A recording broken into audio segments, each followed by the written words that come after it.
Alors la fibre de bois, ça a plusieurs vertus. C'est un isolant, comme tous. Ça a un lambda, comme tout matériau. Mais nous souhaitons aller chercher autre chose que la résistance thermique d'un matériau qui souvent nous incombe de trop. Le R qui est noté sur la palette d'un isolant, c'est le thermique d'hiver.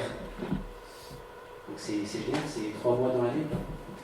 C'est très important ces 3 mois. Hein, c'est retenir cette chaleur, empêcher que cette chaleur sorte. Mais il y a aussi d'autres saisons, notamment la saison d'été. Et ce dérèglement ou réchauffement climatique, on peut voir comment se protéger. On l'a vu tout à l'heure, Isabelle et Cyril parlaient de confort d'été. C'est effectivement éviter que cette surchauffe là, de 14 heures intervienne trop vite dans le bâtiment. C'est vraiment faire en sorte que cette chaleur intervienne le plus tard possible, à l'heure la plus froide possible dans le bâti. Et cette protection va s'apporter avec 2 éléments. Le premier, c'est la valeur en joule d'un matériau. Si je prends l'exemple d'une cheminée, vous avez une bûche qui tombe, qui est incandescente d'un côté, vous allez pouvoir la ramasser de l'autre côté parce qu'elle est encore à température ambiante en fait. C'est cette capacité en joule qui est très intéressante et qui appartient au bois, qui n'est pas forcément le cas de la pierre, du verre. Et le deuxième élément, c'est la masse d'un matériau, ce qui a été dit tout à l'heure. Donc les deux multipliés permettent d'avoir une protection estivale qui se dit une capacité spécifique d'accumulation de chaleur. On vient accumuler la chaleur. C'est aussi très important en intersaison. C'est ce qu'on vit actuellement, un peu moins cet après-midi, mais on l'a vécu ces derniers jours, où il fait très chaud dans la journée et bien froid encore dans la nuit. Alors qu'est-ce qu'on fait? Est-ce qu'on se sert des calories du soleil?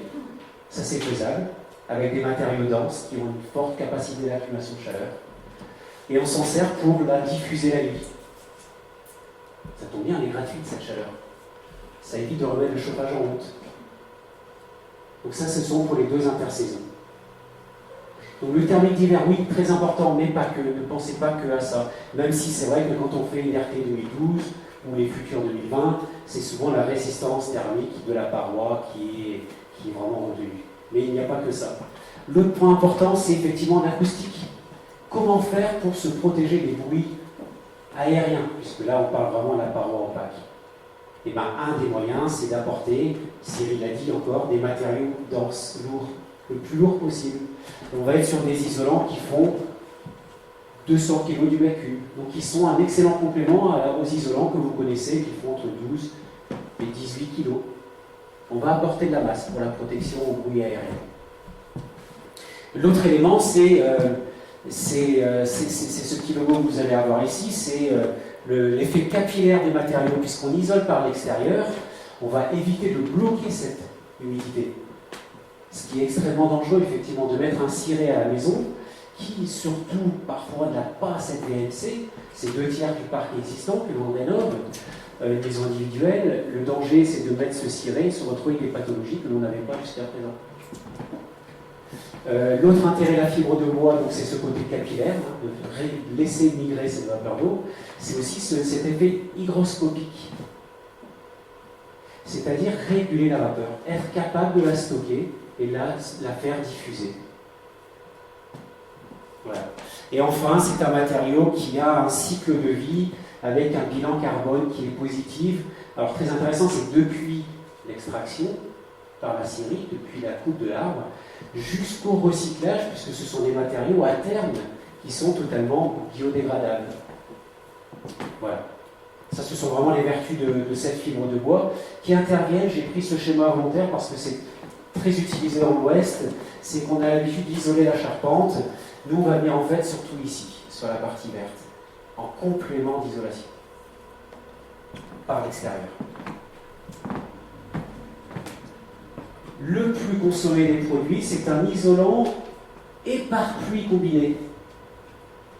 C'est-à-dire qu'au lieu de mettre un film pare-pluie façade ou un écran de sous-toiture, on va mettre un complément d'isolant qui va être totalement hydrophobe et protéger le bâti de l'eau. Et de l'eau et du vent, parce qu'effectivement, quand je vais en Bretagne et qu'on me dit « oui, mais mon ardoise, de toute façon, elle est en chalon, je n'ai pas besoin de pare-pluie ».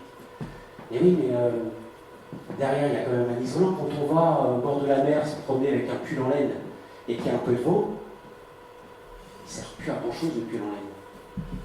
Donc c'est intéressant aussi d'avoir une protection au vent de ce pull en laine.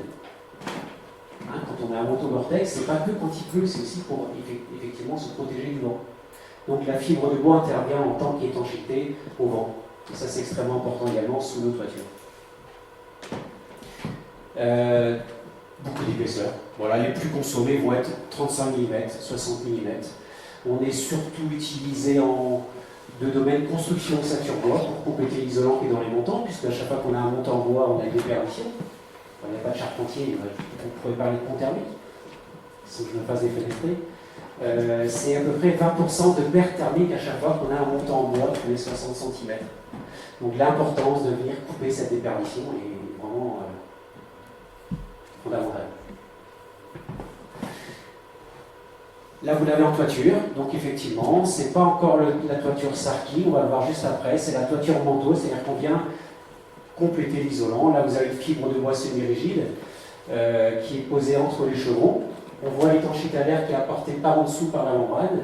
Et puis, vous avez le panneau en manteau continu, sans rupteur, qui vient se poser sur les isolants. La contrelasse pour la ventilation. Et ensuite, le lido ou la volige, si on est au bord de la mer, on par ici. Et puis la toiture. L'autre domaine, c'est le véritable sarking, très alpin, très allemand, on le voit un petit peu moins chez nous, très intéressant en rénovation quand on a aussi une volige. Donc on va laisser cette volige sur place, on ne va pas la retirer, on va venir surisoler en totalité par l'extérieur, ici en 2 couches de fibres de bois, rigides, hein, pas semi-rigides encore, rigides, qui vont venir sur un platelage continu ou en discontinu sur des chevrons. Voilà.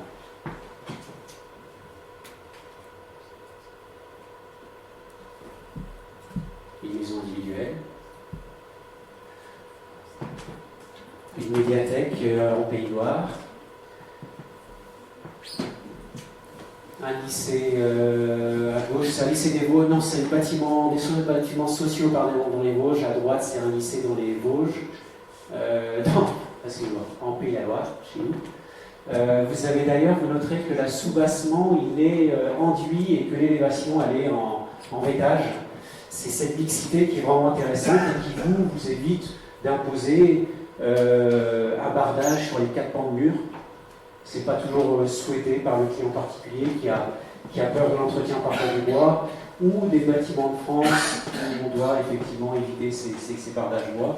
On peut enduire sans souci la fibre du bois avec 2 matériaux qui vont être soit rainurés languettes, c'est-à-dire sur un support discontinu, réellement une construction de sature bois, ou un support continu sur maçonnerie. Vous avez tous les certificats, évidemment, pour avoir les aides financières de l'État, sous avis technique pour que vous réalisez vos chantiers publics, les fiches FDES pour pouvoir avoir les subventions au niveau du label biosourcé, etc. Un exemple de bâtiment pour terminer, qui est un bâtiment plutôt exemplaire. Là, vous avez la phase avant les travaux, étiquette énergétique G, 2000 € de consommation de chauffage par an, donc l'épave ou la courée thermique, comme on l'entendait tout à l'heure. Le bailleur social souhaitait modifier, moderniser son bâtiment